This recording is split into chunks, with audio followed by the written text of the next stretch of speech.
manne jalala keessa duuma gamne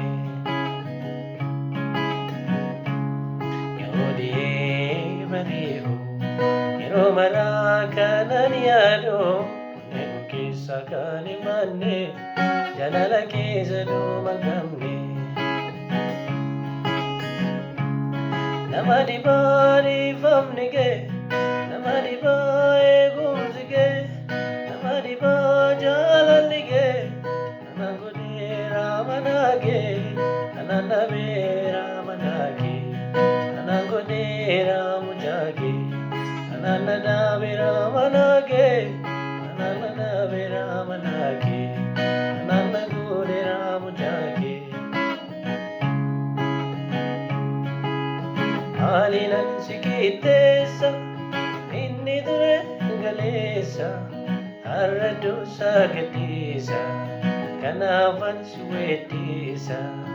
Alinan sikitesa inni dure galesa arradu sagadisa kanafan suwedisa kanafan suwedisa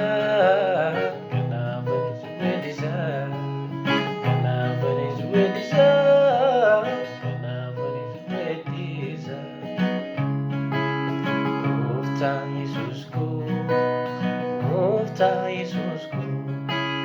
Abba ulmaku Sifa bayatu kalanigo sifa bayatu kalanigo sifa bayatu sifa bayatu sifa bayatu kalanigo sifa bayatu kalanigo sifa bayatu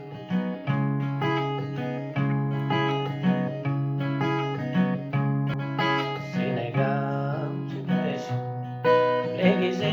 mastawazo Ipi maidabao Salalema wefakrano Ikarmale anda mre Ikarmale anda fikr Ikarmale anda zra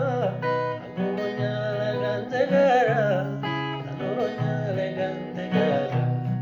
Agunya legante gara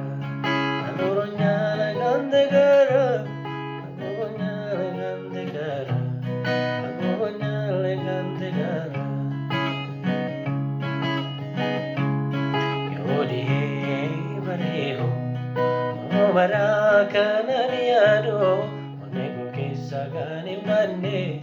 Jalala kesa duman kamne Yodi he bariho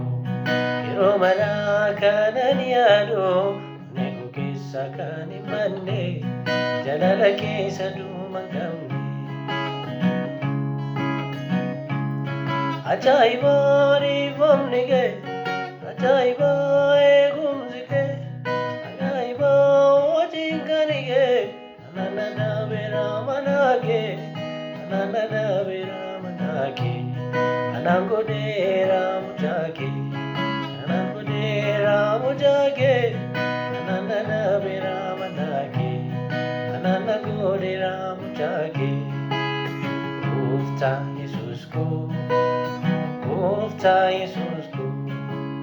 Abba ulmaku Sifa bayatu galanigo Sifa bayatu galanigo Sifa bayatu Sifa bayatu Sifa bayatu galanigo Sifa bayatu galanigo Sifa bayatu